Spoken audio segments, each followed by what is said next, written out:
માં એટલે શું? માં એટલે સર્વસ્વ. માં એટલે શું? માનું કોઈ વર્ણન જ ન કરી શકે.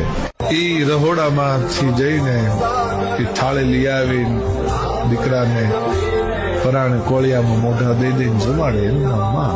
મોઢે બોલું માં, ત્યાં મને સાચે કે નાનપણ સાંભળે પછી મોટપની મજા મને કડવી લાગે.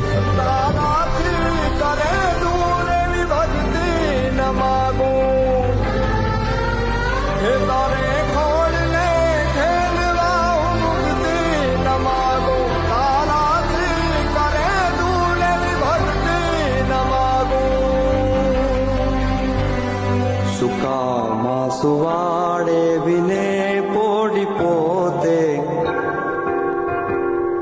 પીડા પામ પાંડે તજે સ્વાદ